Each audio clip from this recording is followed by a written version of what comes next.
सुप्रभात मित्रांनो.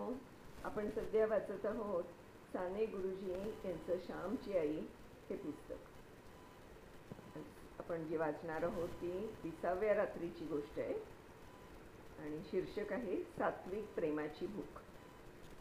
काय सुरुवात करू ना रे गोविंदा, श्यामनं विचारलं. थोडा वेळ थांबावं, ते म्हातार बाबा अजून आले नाही. तुमच्या तोंडचा एकही शब्द गमावला तर त्यांना वाईट वाटतं, गोविंदा म्हणाला. इतकंच काय असं आहे माझ्याजवळ? साध्या गोष्टी तर सांगतो मी. वेडे आहेत झालं, श्याम म्हणाला. तुम्ही सांगता ते तुम्हाला चांगलं वाटतं म्हणून सांगता ना, का तुम्हाला इथे टाकाऊ वाटत? मग स्वतःला टाकाऊ वाटत असून जर तुम्ही सांगत असाल तर ते तुम्ही पाप केलं असं होईल, ती फसवणूक होईल. आपणास जे त्याज्य आणि अयोग्य वाटतं ते आपणास लोकांना कसं बरं देता येईल? भिकानं विचारलं. शिवाय लोकांची श्रद्धा असते तर ती का दुखवा? त्यांना तुमचं ऐकण्यात आनंद वाटत असेल म्हणून ते येतात, येण्यास उत्सुक असतात, गोविंदा म्हणाला. हे पहा, आलेच म्हातार बाबा. या इकडे बसा, राम म्हणाला. इकडेच बरं आहे, असा येथे बसतो, ते म्हातार बाबा म्हणाले. श्याम, कर सुरुवात आता, राजा म्हणाला. सारी मंडळी उत्सुक झाली. श्यामची कथा सुरू झाली. त्याची हृदयंगम मुरली बाजू लागली. मला माझ्या वडिलांनी आमच्या गावापासून 10 कोसांवर दापोली म्हणून एक गाव आहे, तेथे इंग्रजी शिकावयास ठेवलं. मामांकडून मी दिवे लावून आलो होतो. थोडे दिवस घरी वेद वगैरे शिकत होतो, परंतु वडिलांनी इंग्रजी शिकवण्याचं ठरवलं. 1-2 इतकं माझं शिक्षण झालेलं होतं. दापोली मोठं सुंदर गाव आहे. तेथील हवा फार आरोग्यदायक आहे. तेथून समुद्र 4 कोस दूर आहे. दापोलीस खूप मोठमोठी मैदानं आहे.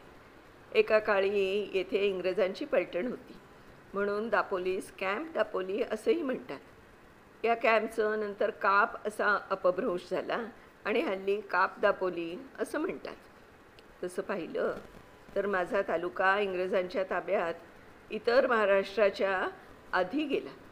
नानासाहेब पेशव्यांनी आंग्रे यांचं आरमार इंग्रजांच्या मदतीनं बुडवलं.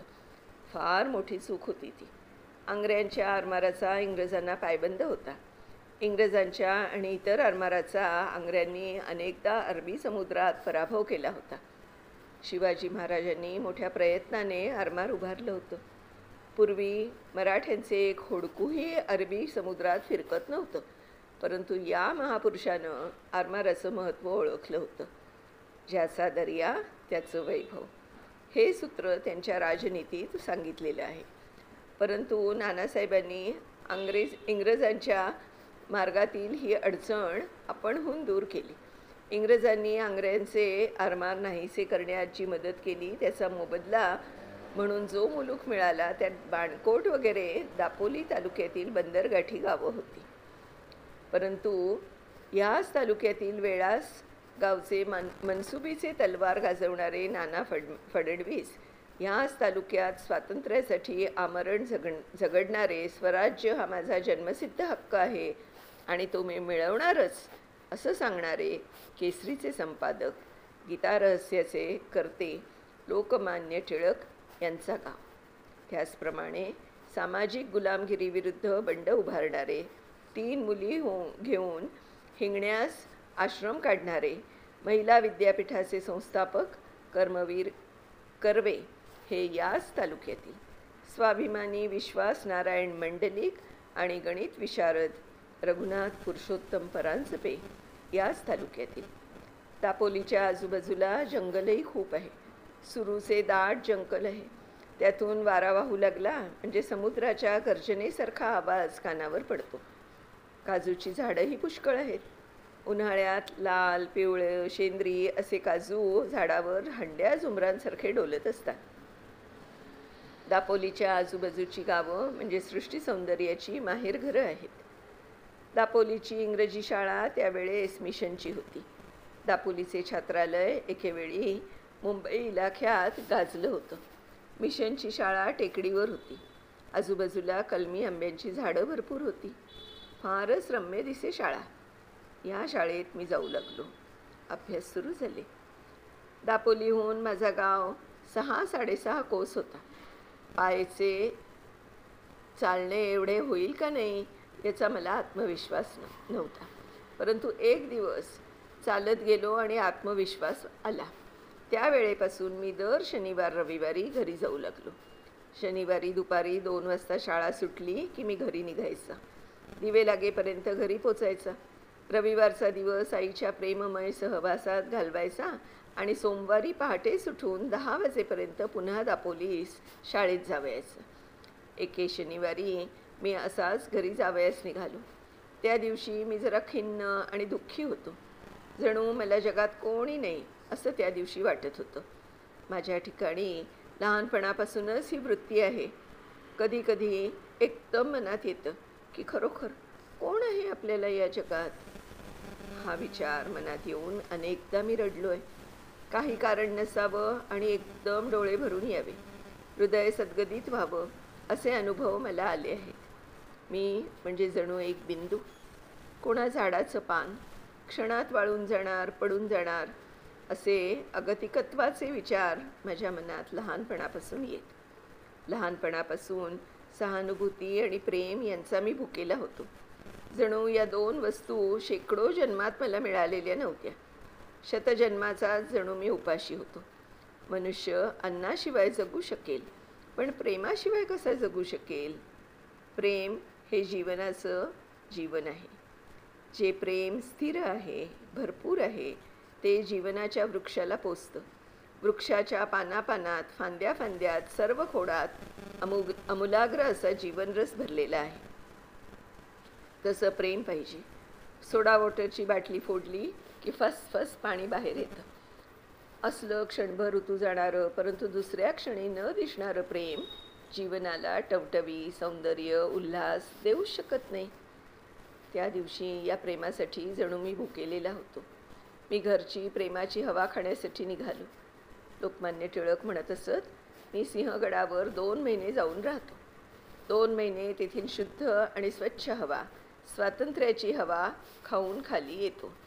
ती हवा मला वर्षभर पुरते. माझीही जणू तशी स्थिती होती. दर 8 दिवसांनी घरी जावयाचं, घरची प्रेमाची हवा खाऊन यावयाचं. या हवेवर प्रेमहीन जगात 8 दिवस राहावयाचं आणि पुन्हा घरी जावयाचं. त्या वयात मी प्रेम घेण्यासाठी भुकेलेला होतो. परंतु आज मला समजतंय की प्रेम घेण्यापेक्षाही प्रेम देण्यात परम आनंद आहे. पण अंकुराला जर तो लहान असता प्रखर उन्हात वाळू दिलं नाही, जळू दिलं नाही, त्याला पाणी घातलं, सुकू नाही दिलं, तर तो अंकुर पुढेही छाया देईल. मोठा होऊन हजारोंना प्रेम देईल. ज्यांना वाढत्या वयात, बाळपणी प्रेम मिळालं नाही, ते लोक पुढे जीवनात कठोर होतात. त्यांनाही जगास प्रेम देता येत नाही. मनुष्य घेतो तेच देतो. मी रस्त्यानं जात होतो. अधूनमधून डोळ्यातून अश्रू येत होते. या 6.5 कोसांच्या रस्त्यावर वाटेत कितीतरी खेडी आहे. एके ठिकाणी वाटेत जंगल आहे. करंजणी गावाच्या जवळ वाटेत एक विहीर लागते.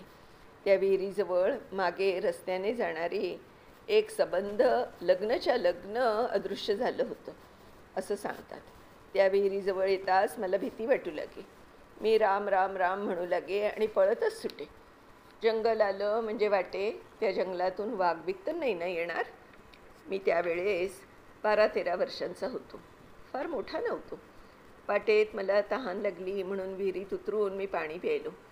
ही घोडविहीर होती. म्हणजे घोड्यांना आत उतरून जाता येईल अशा मोठमोठ्या पायऱ्या त्या विहिरीला बांधलेल्या होत्या. जणू बाजूने केलेला जिनास. मी पाणी पिऊन निघालो. रात्र पडेल म्हणून झप पावले टाकीत चाललो. शेवटी एकदा मी घरी पोचलो. दिवे लागून गेले होते. धाकटा भाऊ श्लोक वगैरे म्हणत होता. आई चूल पेटवीत होती. आजी कोणाचा अंगारा मंत्रीत होती. कोणाला दृष्ट लागली तर या माझ्या आजीकडे अंगारा घेण्यासाठी लोक येत असत. ती आंब्याच्या पानावर थोडी राख घेऊन येई आणि मंत्र म्हणत आजी ती राख बोटांनी चोळीत असे. मग ही राख नेऊन ज्याच्यावर दृष्ट पडली असेल त्याच्या कपाळाला लावावयाची. मी अंगणात दिसताच अण्णा आला, अण्णा आला असे धाकटे भाऊ आनंदाने जय जयकार करू लागले आणि मला बिलगले. मी घरात गेलो. आई म्हणाली, उशिरा का निघालास? जरा लवकर निघावं की नाही? बाहेर रात्र झाली. मी म्हणालो, माझ्याच्यानं चालवतच नव्हतं, जणू गळून गेल्यासारखं वाटत होतं. मग कशाला बरे पायी आलास? पुढे संक्रांतीच यावयाचे. आई म्हणाली, आई, मी तुला पाहण्यासाठी आलो. तू माझ्याकडे प्रेमानं पाहिलंस की मला शक्ती येते. ही शक्ती घेऊन मी परत जाईन असं म्हणून मी आईला बिलगलो आणि रडू लागलो. आईलाही रडू आलं आणि भावांनाही रडू आलं. आईने आपले डोळे पुसले. तिने आपल्या पदराने माझेही डोळे पुसले. हे कडत पाणी घे आणि पाय धु. थांब, थोडं तेल लावते, मग वर कडत पाणी घे असं म्हणून आईनं माझ्या पायांना तेल चोळलं.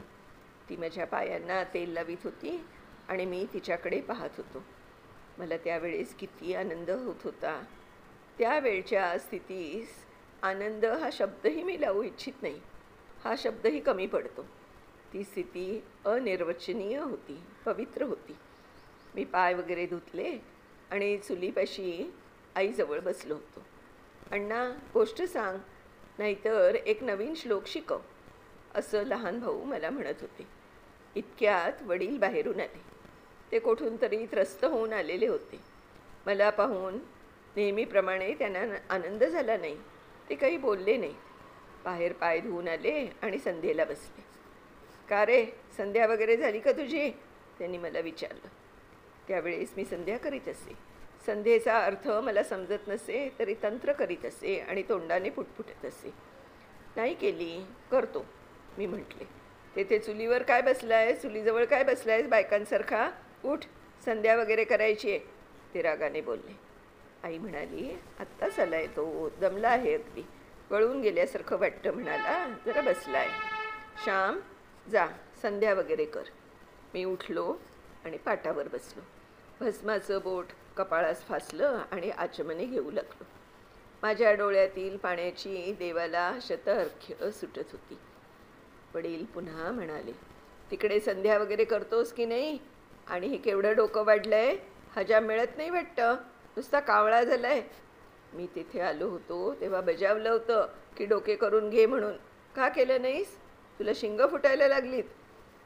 उद्या सकाळी त्या गोंद्या नाव्याला नाहीतर लख्या नाव्याला बोलावून आण आणि डोकं तासडून घे, नाहीतर येथे राहू नकोस, निघून जा. मी प्रेमाचा भुकेला होऊन आलो होतो आणि मला शिव्या मिळाल्या. मला भाकर पाहिजे होती, दगड मिळाले. मला माझा हुंका आवरेना. त्याचा स्फोट झाला. काय झालं रडायला? कोणी का मारलंय? सोंग आणता येतात सरी, वडील म्हणाले. पण करील उद्या डोके. तिथे पैसे द्यायला लागतात, जवळ नसतील. नसेल केलं तिथे पुन्हा 10 वाजता शाळेत जायचं. श्याम, उगी हो, संध्या झाली, आता आरती करा, मी पानं वाढते. भुकेलेला असशील. आई अमृतवयवाणीने बोलत होती. मला जीवन आणि मृत्यू, अमृत आणि विष यांचा अनुभव येत होता. उन्हाळा आणि पावसाळा, शरद आणि शिशिर यांचा अनुभव येत होता. मंडळी, ही जी गोष्ट आहे ना, ही इथे अजून संपलेली नाही आहे या रात्रीची. आपण उद्या पुढचं वाचन करणार आहोत. तोपर्यंत बाय बाय.